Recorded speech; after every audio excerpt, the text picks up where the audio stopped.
जय हिंद दोस्तों, स्वागत है आप सभी का अपने YouTube channel practice with Ravi में। तो आज हम इस वीडियो में पढ़ने वाले हैं प्रैक्टिस नंबर 14 और आपका पूछा गया है 18 जून 2018 प्रथम पाली में पूछा गया। ठीक, चलिए स्टार्ट करते हैं। जैसे कि आपको पता है, सबसे पहले हम समान ज्ञान के क्वेश्चन सॉल्व करेंगे, उसके बाद हिंदी के, यानी कि टोटल हमारे 75 क्वेश्चन होते हैं। ठीक, चलिए पहला क्वेश्चन देखेंगे। आप क्या लिखा हुआ है? पहला आपका लिखा हुआ है मुंशी प्रेमचंद का जन्म कहाँ हुआ था। तो जल्दी से बताएंगे मुंशी प्रेमचंद का जन्म कहाँ हुआ था। तो आप कहेंगे कि इनका जन्म जुलाई 1880 में वाराणसी में हुआ था। कहाँ पर हुआ था? वाराणसी में हुआ था। आगे देखेंगे, निम्नलिखित में से कौन सा उत्तर प्रदेश का सबसे पुराना विश्वविद्यालय है। ठीक, जल्दी से बताएंगे सबसे पुराना विश्वविद्यालय। तो आप कहेंगे इलाहाबाद केंद्रीय विश्वविद्यालय जो है सबसे पुराना विश्वविद्यालय। ठीक, अगला क्वेश्चन देखेंगे, उत्तर प्रदेश के किस शहर को पूर्व का ग्रास्य के नाम से जाना जाता है। तो वो है आपका कन्नौज। ठीक, किस पड़ोसी देश को land of the thunder dragon कहा जाता है। 4 का राइट आंसर, तो वो कहेंगे भूटान। अगला, 2017 में कजुआ इशिगुरो को किस विधा में नोबेल पुरस्कार मिला था। तो 5वें का राइट आंसर आपको क्या हो जाएगा? साहित्य। छठा देखेंगे, पाकिस्तानी सीनेट में विपक्ष की पहली महिला नेत्री कौन थी। जल्दी बताएंगे आप। 6 का राइट आंसर, तो आप कहेंगे वो थी आपकी शेरी रहमान। ठीक, अगला क्वेश्चन देखेंगे, 7वां, सीकर तकनीक के साथ भारत की क्रूज मिसाइल कौन सी है। जल्दी से बताएंगे। तो यहाँ पे आपका राइट आंसर हो जाएगा ब्रह्मोस। भारत और पाकिस्तान के बीच कितनी पार सीमा ट्रेन चलती है। 8वें का राइट आंसर हो जाएगा आपका ऑप्शन नंबर कौन सा? Option number 2। ठीक, अब मैं यानी कि ऑप्शन नंबर सी हो जाएगा 2 सीमा ट्रेन चलती है। हाल ही में एक वैश्विक डेटा चोरी अपराध में किस कंपनी का नाम आया था। तो 90 का राइट आंसर क्या हो जाएगा? वो था आपका कैम्ब्रिज एनालिटिका। ठीक, अगला क्वेश्चन, क्वेश्चन नंबर 10।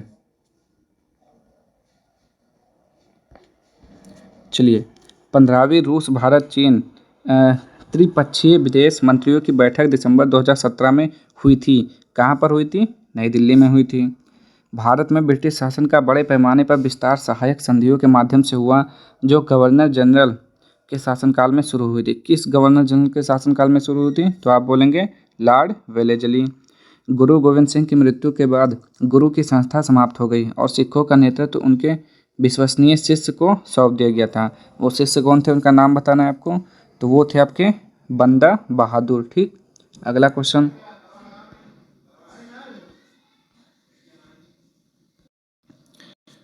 चलिए अगला क्वेश्चन देखिए,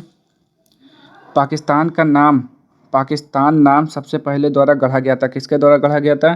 13 का राइट आंसर, जल्दी बताएंगे आप। तो हो जाएगा ऑप्शन नंबर सी, चौधरी रहमत अली के द्वारा।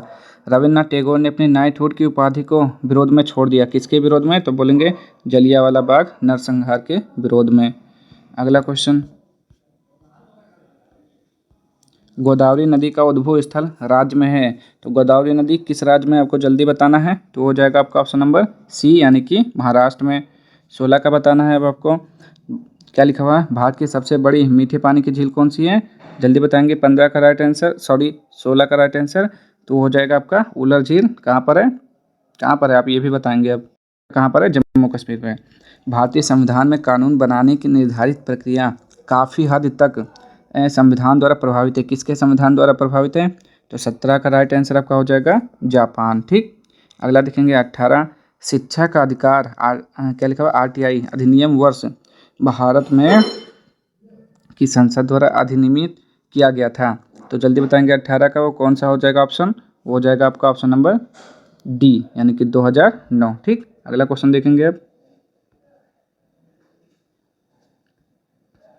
18 हो गया। 19, महाराजा सवाई जय सिंह ने एक खगोलीय वेधशाला स्थापित किया। कहाँ पर किया था? तो वो हो जाएगा आपका राइट आंसर, बताएंगे जल्दी से। देखिए, इसका भी आपका राइट आंसर क्या क्या हो सकता है? उज्जैन में भी करवाया था और जयपुर भी करवाया था। कहाँ का? उज्जैन हो गया, जयपुर हो गया, मथुरा हो गया, बनारस हो गया, दिल्ली। 5 स्थानों पर इन्होंने खगोलीय वेधशाला स्थापित करवाया था। तो इसका राइट आंसर दोनों हो सकता है। ठीक, चलिए अगला 20 देखेंगे, यूनिवर्सल टीकाकरण कार्यक्रम के रूप में केंद्रीय स्वास्थ्य मंत्रालय ने के विरुद्ध दोहरे संरक्षण के लिए एकल टीके का शुभारंभ किया। तो किसके विरुद्ध? तो 20 का राइट आंसर क्या हो जाएगा? ऑप्शन नंबर ए, खसरा और रुबेला के विरुद्ध। 21 देखेंगे, 2011 की जनगणना के अनुसार उत्तर प्रदेश की किस जिले की जनसंख्या सबसे ज़्यादा है। तो 21 का राइट आंसर क्या हो जाएगा? आप बोलेंगे इलाहाबाद की जनसंख्या सबसे ज़्यादा है। ठीक। 22, निम्नलिखित में से किस रियासत ने 1947 में पाकिस्तान में मिलने की घोषणा की थी, लेकिन बाद में जनमत संग्रह के बाद इसे भारत में शामिल होने के लिए मजबूर होना पड़ा था?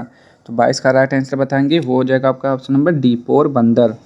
निम्नलिखित भारतीय राज्यों में से किसमें से कर्क रेखा नहीं गुजरती है? तो जल्दी बताएंगे किसमें से कर्क रेखा नहीं गुजरती है। 23 का राइट आंसर क्या हो जाएगा? तो देखिए, कर्क रेखा कहाँ से गुजरती है? भारत के 8 राज्यों से। कौन कौन है? मिजोरम, त्रिपुरा, पश्चिम बंगाल, झारखंड, छत्तीसगढ़, मध्य प्रदेश, गुजरात से कर्क रेखा गुजरती है। ठीक। तो इसमें से कौन सा नहीं हो जाएगा? तो आप क्या बोलेंगे? यहाँ पे जो आपका राइट आंसर हो जाता है वो हो जाएगा आपका त्रिपुरा, उत्तर प्रदेश। ठीक। चलिए अगला क्वेश्चन देखेंगे अब। निम्नलिखित भारतीय राज्यों में से किस राज्य में द्विसदन विधानमंडल नहीं है? तो 24 का बताना है, द्विसदन विधानमंडल किस में नहीं है? तो हो जाएगा तमिलनाडु। भारत की संविधान सभा की संघ समिति के अध्यक्ष कौन थे? तो 25 का राइट आंसर आपको बताना है, वो थे आपके जवाहरलाल नेहरू। कौन थे? जवाहरलाल नेहरू थे। ठीक। और देखते हैं, और देखिए, प्रक्रिया नियामक संचालन समिति के अध्यक्ष डॉक्टर राजेंद्र प्रसाद थे। मौलिक अधिकार उप समिति के अध्यक्ष JB कृपलानी थे। प्रांतीय संविधान समिति के अध्यक्ष सरदार वल्लभ भाई पटेल थे। और संघ समिति के अध्यक्ष तो आपके जवाहरलाल नेहरू। ठीक। चलिए आगे देखते हैं। प्राचीन गणित पुस्तक गणित सार संग्रह द्वारा लिखी गई है, किसके द्वारा लिखी गई है? तो 26 का राइट आंसर क्या होता है आपका इसमें से? तो हो जाएगा ऑप्शन नंबर बी, महावीराचार्य। आगे 27 देखेंगे अब। किसने एक अंग्रेजी पुस्तक अनलैसिंग इंडिया लिखी है, जो बताती है कि भारत 25 से 30 वर्षों में महाशक्ति कैसे बन सकता है? तो 27 का राइट आंसर आपका क्या हो सकता है? Option number A, Veerappa Moily. 28 देखेंगे। दिसंबर 2016 में भारतीय रेल ने आनंद विहार और के बीच पहली हमसफ़र श्रेणी की ट्रेन की शुरुआत की, किसके बीच? तो 28 का राइट आंसर क्या हो सकता है आपका? ऑप्शन नंबर बी, गोरखपुर के बीच। आगे देखते हैं। 29, प्रसिद्ध सूफी संत शेख सलीम चिश्ती की दरगाह उत्तर प्रदेश में स्थित है। तो उत्तर प्रदेश में कहाँ पर स्थित है? तो 29 का राइट आंसर हो जाएगा फतेहपुर सीकरी। हिमालय का तीसरा सबसे बड़ा शिखर कौन सा है? तो हिमालय का तीसरा सबसे बड़ा शिखर आप बताएंगे। 30 का राइट आंसर वो होता है आपका माउंट कंचनजंगा। कौन सा होता है? माउंट कंचनजंगा होता है। ठीक। तो ऑप्शन नंबर डी इसका राइट आंसर हो गया। ठीक। और इसकी ऊंचाई पूछ ले तो कितना हो जाएगा? 8,558 मीटर। ठीक। चलिए अगला क्वेश्चन देखते हैं। उत्तर प्रदेश का राजकीय फूल कौन सा है? तो हो जाएगा आपका पलाश। मनुष्यों में पित्त का उत्पादन किस अंग में होता है? तो 32 का राइट आंसर क्या हो सकता है आपका इसमें से? तो आप बोलेंगे ऑप्शन नंबर क्या हो जाएगा? सी, यानी कि जिगर। ठीक। अगला देखेंगे।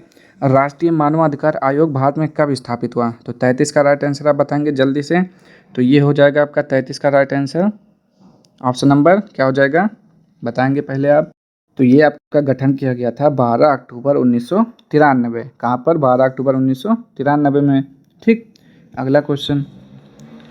निम्नलिखित रोगों में से कौन सा रोग फफूंद के कारण होता है? तो फफूंद के कारण कौन सा रोग होता है? तो 34 का राइट आंसर आप बताएंगे। तो क्या बोलेंगे? क्या होता है? जो दाद होता है वो फफूंद के कारण होता है। ठीक। आगे देखेंगे। किस भारतीय राज्य ने 2016-17 में भारत में उपस्थित उत्पादित चीनी की 1/3 से अधिक चीनी उत्पादन किया है? तो 35 का राइट आंसर क्या हो सकता है? आप तो बोलेंगे जल्दी बताएंगे कौन सा हो सकता है? उत्तर प्रदेश हो सकता है 35 का राइट आंसर। तो आप क्या बोलेंगे? उत्तर प्रदेश बिल्कुल सही है आपका। ठीक। 26 देखते हैं, 36। भारत के संविधान के मूल दस्तावेज को द्वारा लिखा गया है, किसके द्वारा लिखा गया है? तो 36 का राइट आंसर क्या हो सकता है आपका? ऑप्शन नंबर सी, प्रेम बिहारी नारायण राय जादा। विटामिन B7 का रासायनिक नाम क्या है? तो आप बताएंगे विटामिन B7 का रासायनिक नाम क्या होता है? तो आप क्या बोलेंगे? बायोटीन होता है। क्या होता है? बायोटीन होता है। हॉकी दिग्गज मेजर ध्यानचंद का जन्म कहाँ हुआ था? जल्दी बताएंगे। मेजर ध्यानचंद का जन्म कहाँ हुआ था? जल्दी बताएंगे। अब इसका राइट आंसर आपका होता है 29 अगस्त 1905 में इलाहाबाद यानी कि प्रयागराज में इनका जन्म हुआ था। ठीक। और 29 अगस्त को ही इनके जन्मदिन के उपलक्ष्य में खेल दिवस मनाया जाता है। ठीक। चलिए अब देखते हैं हिंदी के क्वेश्चन हमारे। चलिए 39वां देखिए। निम्नलिखित में तद्भव शब्द है, तो 39 का राइट आंसर बताना है कि तद्भव कौन सा है। तो देखिए तद्भव जो सबसे अलग होगा एकदम सिंपल होगा यानी कि अचरज, तद्भव हो जाएगा। शीत का विलोम क्या होता है, तो 40 शीत का विलोम हो जाएगा आपका उष्ण। कर का अर्थ नहीं होता है, तो सूर्य, हाथ, किरण या फिर टैक्स। तो 41 को आपको बताना क्या नहीं होता है, सूर्य नहीं होता है। जो कठिनाई से मिलता है उसे क्या बोला जाता है, एक शब्द बताइए। जो कठिनाई से मिलता है उसके लिए एक शब्द, दुर्लभ। ठीक। अनिल, अनल का सही अर्थ देने वाला शब्द युग्म कौन सा है, तो जल्दी बताएंगे इसमें से कौन सा हो जाएगा। चलिए तो बताइए इसका राइट आंसर। अनिल, अनल का सही अर्थ देने वाला हो जाएगा, तो अनिल वायु होता है, अनल मतलब आग होता है। ठीक। पराजय में उपसर्ग कौन सा है, देखिए उपसर्ग शब्द के आगे लगता है, तो पराधनजय हो जाएगा पराजय। ठीक। अगला क्वेश्चन क्या लिखा हुआ है, लिखावट में प्रत्यय है, तो लिखावट में कौन सा प्रत्यय है, तो क्या हो जाएगा लिख धन आवट यानी कि लिखावट। क्या हो सकता है, लिख धन आवट, लिखावट। महोत्सव का संधि विच्छेद क्या हो जाएगा, महाधन उत्सव हो जाएगा। ठीक। क्या हो जाएगा 46 का राइट आंसर महाधन उत्सव हो जाएगा, महोत्सव। और अगर आपसे पूछे कौन सा संधि तो क्या बोलेंगे, गुण स्वर संधि है। ठीक। मैंने घर जाना था, वाक्य में अशुद्ध अंश कौन सा है, मैंने, मैंने कोई शब्द नहीं होता है। आगे देखेंगे देशभक्ति में समास बताना है, तो देशभक्ति यानी कि देश के लिए भक्ति, ये हो जाएगा आपका तत्पुरुष समास हो जाएगा। पुस्तक पढ़ी जाती है में कौन सा वाच्य है, तो पुस्तक पढ़ने वाला है नहीं, तो कर्मवाच्य हो जाएगा। निम्नलिखित में से अवयव कौन सा है, तो क्या हो जाएगा 50 का राइट आंसर, तो आप बोलेंगे और जो है अवयव है। आगे देखेंगे अब इधर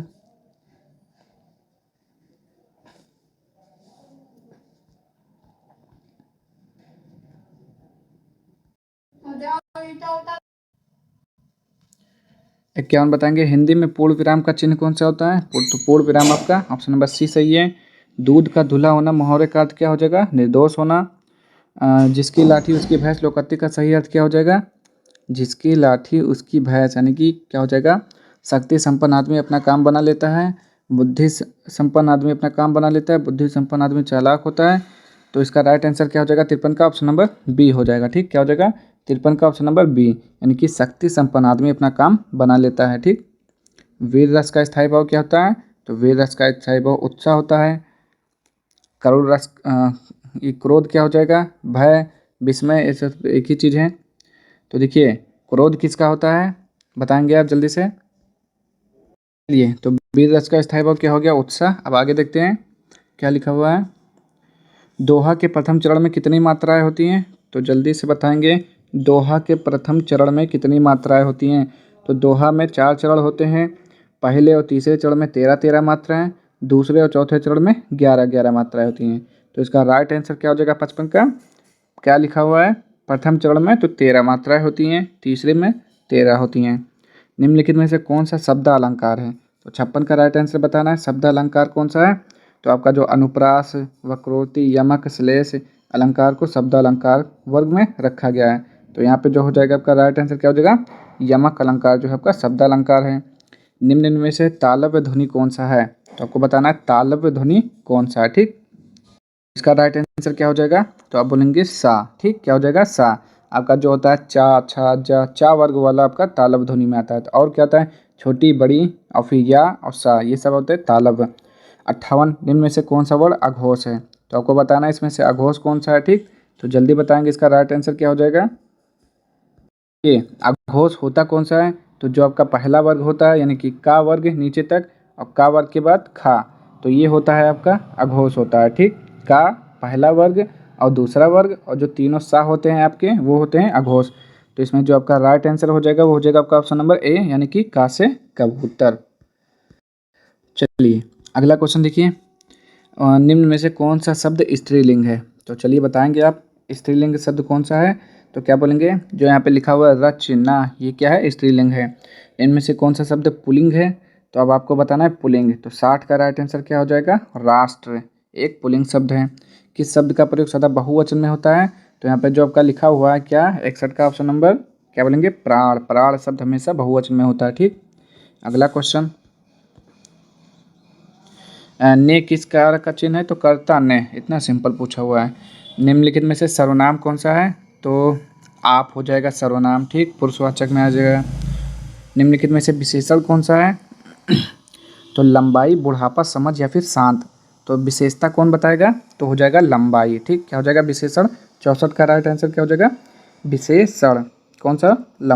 सॉरी, एक मिनट, लंबाई नहीं होगा, सॉरी, इसका राइट आंसर आपका होगा विशेषण का शांत हो जाएगा। ठीक, क्या हो जाएगा? शांत। ये आपका विशेषण हो जाएगा। चलिए आगे देखेंगे अब 65। प्रेरणार्थक क्रिया कौन सा है? तो देखिए, प्रेरणार्थक क्रिया क्या होती है? जब कर्ता स्वयं काम ना करके दूसरों से करवाए तो वहाँ होता है प्रेरणार्थक क्रिया होता है। तो 65 का राइट आंसर इसमें से जल्दी से पहचानिए, तो हो जाएगा सुनाना। ठीक, लड़के ने पुस्तक पढ़ी, वाक्य का काल कौन सा है? तो ये आपका कौन सा काल हो जाएगा? जल्दी बताएंगे आपका। लड़के ने पुस्तक पढ़ी, तो क्या हो जाएगा 66 का राइट आंसर? तो ये हो जाएगा आपका ऑप्शन नंबर, क्या हो जाएगा? ऑप्शन नंबर बी, पूर्ण वर्तमान काल या फिर आसन भूतकाल बोला जाता है इसको। तो देखिए, इसका आप जल्दी से स्क्रीनशॉट लेंगे, उसके बाद अच्छे से पढ़ेंगे। चलिए इसको आप पढ़ लीजिए, फिर उसके बाद आगे बढ़ते हैं। चलिए अब हम देखते हैं आगे के क्वेश्चन। देखिए क्या लिखा हुआ है?